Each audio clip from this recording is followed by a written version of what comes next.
Aloha and welcome to Java. Thank you kindly for joining me. It is Thursday, July 31st, 2024.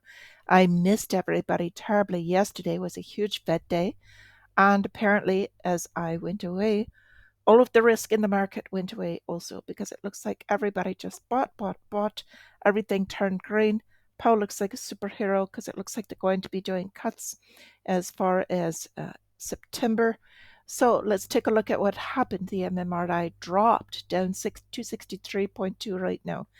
Fear and greed still below that greed level, which I'm a little surprised at. It's 54 though. It's elevated for certain.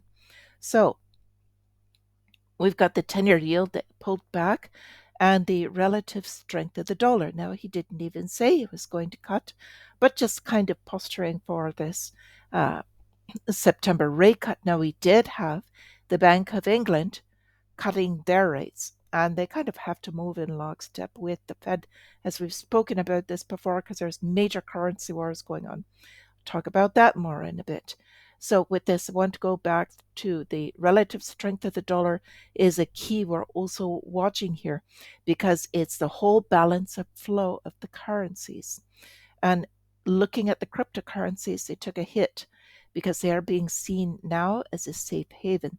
So gold surprisingly kind of held its own and oil a little bit volatile, but that's also on the war issues that are popping up, so to speak. So what have we got? We've got volatility without risk. We can expect normally when that happens a lot of chop and some squeezes. So you'll see some individual names that people try to short, and that becomes a bad idea all of a sudden as they're forced to cover it, and it pushes the price up even further. So with this, it looks like stocks right now in the green, except for the volatility index is in the red, lower risk, higher the stocks go. We've got the futures also saying green. So I took a short look at the charts. It looks like they're kind of stalling out a little bit towards this top. So not necessarily hitting resistance yet, but losing steam, if you would. So will it continue? I don't know. We'll see today, but it does look like it's probably going to go into that kind of chop phase. So with the Fed numbers, they're saying no Fed cuts yet, but September really coming. Jobs are weakening rapidly. So, this is part of what I wanted to cover yesterday. And my apologies, I was not able to get on at all. I had zero connection for over 12 hours. So, let's go on today because this is really important. Okay, our calendar and earnings. We are looking at jobless claims, which is going right into what we're going to talk about. We're getting also the PMI, which is kind of the inflation, manufacturing, construction spending. That gives a little bit of the window, if only the numbers were really real, into what's going on with the real economy. They are manipulated a bit, so take them with a grain of salt. Friday, I've got this up here because these reports come out prior to the regular market open. US employment report, unemployment, hourly wages, all of these going to play into this rate cut decision. Now, just like the GDP is skewed by all of the war spending, so is the employment. Now, the GDP is skewed because all of the defense spending, all of the government spending is counted in that GDP. That's not actual production, even though you can argue, well, we're getting a lot of that back because it's coming back from the weaponry that we're sending out there. Well, it doesn't quite work that way. It's highly inflationary. Same thing with labor. Now, labor is shifting from private sector, meaning businesses that are actually producing, generating goods, and driving the economy. Now we've got more jobs are becoming government jobs. Now, government jobs are paid with taxes.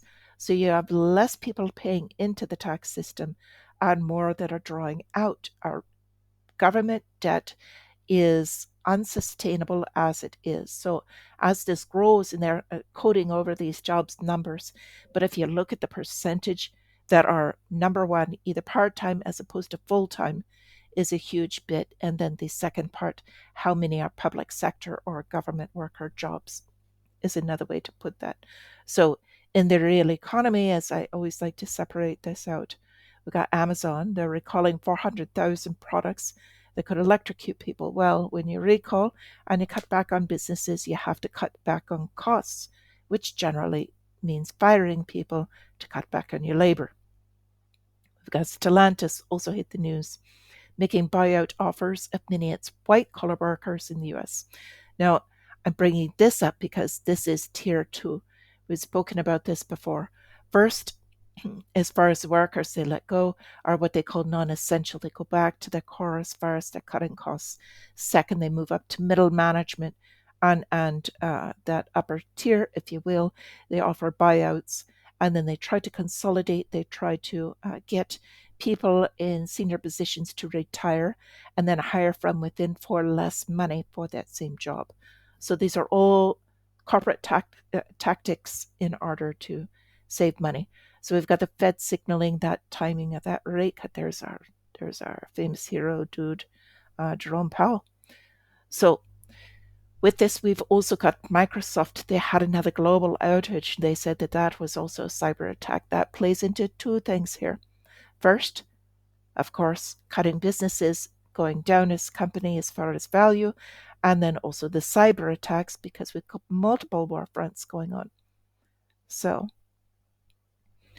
on the kind of explanation of what's going on in the background. Now, we've got only one party candidate from each side, not even really that. And so the question here is, if you don't really have a good choice, do you really have a choice at all?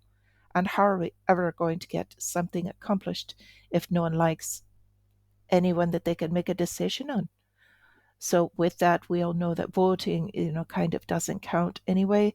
But even if it did, it still wouldn't count. Kind of like the Fed, it doesn't matter that they cut anymore because they're easing on the other side. So we've got quantitative easing coming in. And here's another thing, we've got multiple wars. So we've got the currency wars going on. We've got the physical wars now between China and Russia.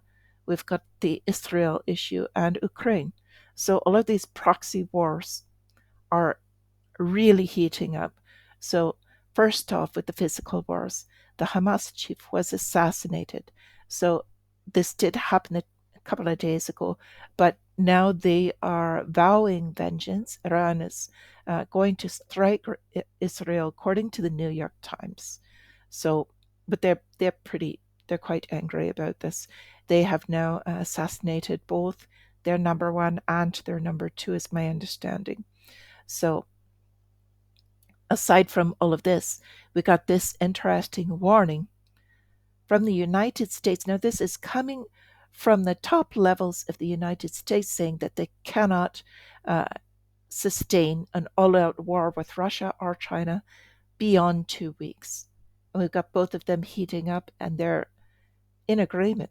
So, not a good thing to keep going on with that. They don't have enough weaponry, supplies, resources, people to run a war now for more than 2 weeks. So that's terrible. Anyway, we've got this going on with the currency wars. Now, I'm directly checking out a few things that are going on in the day to day life now in Japan with the yen. Uh, I'm going to be working a little bit more on a little bit of the wording and stuff. But at any rate, I am hoping to take you with, do a couple of videos of this directly while I'm here to see how it's actually affecting the residents. There's a few things about that, but I'm going to save that for a special. So, with this, we've got something interesting that happened. Now, they were already labeled manipulators, the currency for the yen, and that was on watch. But now we've got something else going on. And this was brought up by this uh, poster on X, formerly Twitter, seeing gold explode and somehow massive moves. And he looks at the correlation. So I'm not a foreign exchange currency trader, but you can see the massive flows of capital in which way they're headed. Now, if you strengthen your currency, you're going to hurt your economy. So I feel like it's very suspicious now. It's Korea. specifically South Korea, of course. But it looks more like basically his thesis is that South Korea took a hit. And I agree with that. It's looking awfully suspicious the way that it moved. So there's a chance they took a hit in order to sustain the US dollar. So we've got a lot of other things going on with the dollar, namely that yen swap and a few other things as well. So I wish you all well. I've missed you terribly. Thank you so much for joining me here. And I will hope to get another video with a little bit more interest, a little more breadth into it for you, a bit of a different time zone. And I finally have its appears connection. So I hope this one goes through. This will be a test video. And until I see you again, my friends, stay free.